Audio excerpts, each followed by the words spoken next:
नमस्कार। प्रादेशिक समाचार के साथ मैं रैनोमी। एक राष्ट्र एक चुनाव के विषय पर पूर्व राष्ट्रपति रामनाथ कोविंद की अध्यक्षता में गठित समिति ने लोगों से सुझाव मांगे हैं। देश में एक साथ चुनाव कराने के लिए वर्तमान कानूनी प्रशासनिक ढांचे में सुधार के लिए 15 जनवरी तक सुझाव भेजे जा सकते हैं। पिछले वर्ष सितंबर में गठित समिति की 2 बैठकें हो चुकी हैं। समिति ने इस विषय पर विचार विमर्श के लिए हाल ही में 7 राष्ट्रीय दलों 33 क्षेत्रीय दलों और 7 गैर मान्यता प्राप्त दलों को पत्र भी लिखे थे। केंद्रीय महिला और बाल विकास तथा अल्पसंख्यक कार्य मंत्री स्मृति जुबिन ईरानी 2 दिन के दौरे पर आज सऊदी अरब पहुंच गई। विदेश और संसदीय कार्य मंत्री वी मुरलीधरन भी उनके साथ गए हैं। श्रीमती ईरानी जद्दा में द्विपक्षीय हज समझौते पर हस्ताक्षर करने के लिए एक शिष्टमंडल का नेतृत्व कर रही है। इस दौरान श्रीमती ईरानी सऊदी अरब के हज और उमरा मंत्री डॉक्टर तौफीक बिन फौजान अल रबिया के साथ द्विपक्षीय बैठक करेंगे। इस दौरान आपसी हित और इस वर्ष होने वाले हज से जुड़े मुद्दों पर विचार विमर्श किया जाएगा। शिष्टमंडल वहां भारतीय व्यापारी समुदाय और भारत वंशियों से भी भेंट करेगा।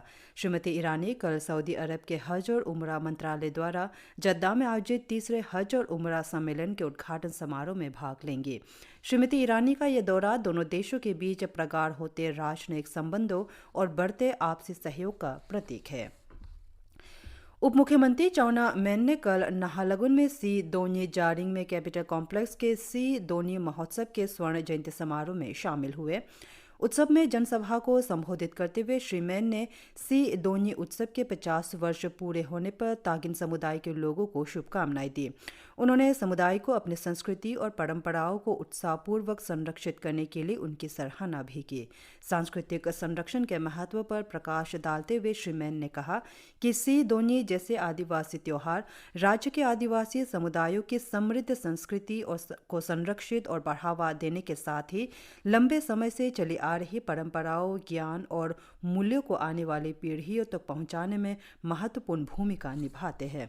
उप मुख्यमंत्री ने बताया कि सरकार राजीव गांधी विश्वविद्यालय में अरुणाचल प्रदेश के स्वदेशी समुदायों पर नृवंशिक विज्ञान और ऐतिहासिक अध्ययन केंद्र खोलने की योजना बना रही है। इस अवसर पर श्री मैन ने सी दोन्यी जारिंग में 50वें वर्ष के स्मारक पट्टिका और पहला तागिन ऑडियो एल्बम दोन्यी का उद्घाटन किया। एनएसएस के क्षेत्रीय निदेशालय गुवाहाटी और राज्य के एनएसएस सेल उच्च एवं तकनीकी शिक्षा निदेशालय द्वारा देरानातुंग राजकीय महाविद्यालय ईटानगर के सहयोग से कॉलेज परिसर में 5 से 11 जनवरी तक एक राष्ट्रीय एकता शिविर का आयोजन किया जा रहा है। सप्ताह भर चलने वाले इस कार्यक्रम का उद्घाटन कल युवा मामला और खेल, जल संसाधन एवं पर्यावरण और वन मंत्री मामा नातुंग ने किया। इस अवसर पर आईएमसी के मेयर तामे फासांग, एनएसएस गुवाहाटी के क्षेत्र निदेशक जंग जिलोंग, उच्च एवं तकनीकी शिक्षा के संयुक्त निदेशक जोराम मुथु एवं डॉक्टर M.Q. खान और अन्य गणमान्य व्यक्ति उपस्थित थे।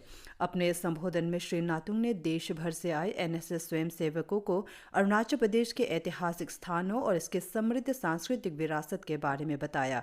उन्होंने बाहर से आए युवाओं से विदेश जाने के बजाय अरुणाचल प्रदेश का भ्रमण करने का आग्रह किया। नगरीय क्षेत्रों के लिए विकसित भारत संकल्प यात्रा आईईसी सूचना, शिक्षा और संपर्क वैन आज यिंगक्योंग पहुंची। इस अवसर पर एसडीओ यिंगक्योंग राजीव चिडुनी ने विकसित भारत संकल्प यात्रा के उद्देश्य पर प्रकाश डालते हुए कहा कि इस आउटरीच गतिविधियों के माध्यम से भारत सरकार द्वारा शुरू की गई विभिन्न कल्याणकारी योजनाओं के बारे में जागरूकता पैदा करने और बढ़ाने तथा संतृप्ति हासिल करने की भारत सरकार की ये एक महत्वाकांक्षी पहल है। अपर सियांग जिले के मेंबा समुदाय की प्राचीन परंपराओं को दर्शाती वार्षिक ध्रुबा उत्सव आज यिंगक्योंग के गेलिंग गांव में संपन्न हुआ। गत 29 दिसंबर से शुरू हुआ ध्रुबा उत्सव का मुख्य आकर्षण मुखौटा नृत्य है, जिसे बारडो चाम के नाम से भी जाना जाता है। इस नृत्य में पारंपरिक लकड़ी के मुखौटे पहनने वाले नर्तक पूरे समुदाय के लिए एक जटिल नृत्य नाटिका प्रस्तुत करते हैं। ध्रुबा उत्सव का उद्देश्य अपर सियांग जिले में रहने वाले बौद्ध समुदाय के प्राचीन और गूढ़ रीति रिवाजों को संरक्षित करना है। ये एक वार्षिक कार्यक्रम है जो गेलिंग, बिसिंग, खोपू, बोना और नोरबुलिंग के सीमावर्ती गांवों में बारी बारी से आयोजित किया जाता है। इसी के साथ ये समाचार बुलेटिन समाप्त हुए। नमस्कार।